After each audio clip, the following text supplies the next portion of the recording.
नमस्कार मित्रांनो, स्वागत आहे तुमचं आमच्या चॅनलवर। आज आपण चर्चा करणार आहोत श्रीराम भक्त हनुमानजींवर। हनुमानजी विश्वासाठी एक आदर्श आहेत।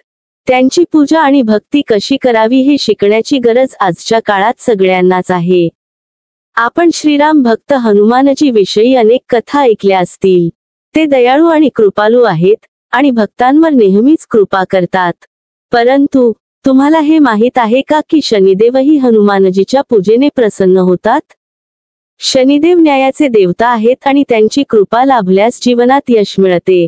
परंतु जर ते रागावले तर अनर्थ होऊ शकतो। शनी महाराजांच्या कोपापासून बचावासाठी हनुमानजीची पूजा करणे अत्यंत उपयुक्त आहे। स्कंद पुराणानुसार हनुमानजींचा जन्म मंगळवारी झाला होता, म्हणून मंगळवारी त्यांच्या पूजेने शनिदेव प्रसन्न होतात।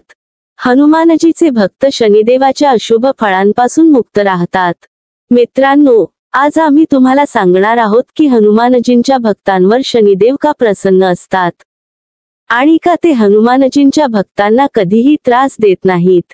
हे सांगण्याआधी जर तुम्ही आमच्या चॅनलला सबस्क्राईब केले नसेल तर कृपया लगेच सबस्क्राईब करा।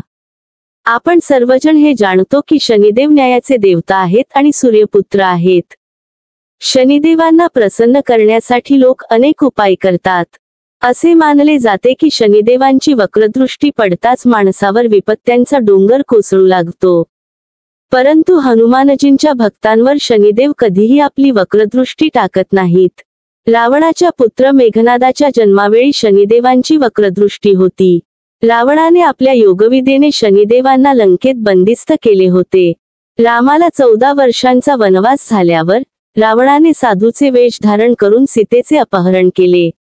त्यानंतर रामभक्त हनुमानजींनी सीतेचा शोध घेण्यासाठी लंकेत प्रवेश केला आणि त्यांनी शनिदेवांना रावणाच्या कैदेत पाहिले। हनुमानजींनी शनिदेवांना मुक्त केले आणि शनिदेवांनी वर मागण्यास सांगितले। हनुमानजींनी वर मागितला की त्यांच्या भक्तांना कधीही शनी दोषाचा त्रास होऊ नये।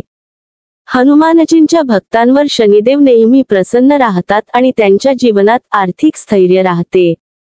लंका सोडताना शनिदेवांनी लंकेत वक्रदृष्टी टाकली होती, ज्यामुळे रावणाचे कुल आणि लंकेचा नाश झाला। तर मित्रांनो, हनुमानजींची पूजा करून आपण शनिदेवाच्या कोपापासून वाचू शकतो आणि जीवनात यश मिळवू शकतो। त्यामुळे हनुमानजींवर विश्वास ठेवा आणि त्यांच्या भक्तीमध्ये मनःपूर्वक सहभागी व्हा।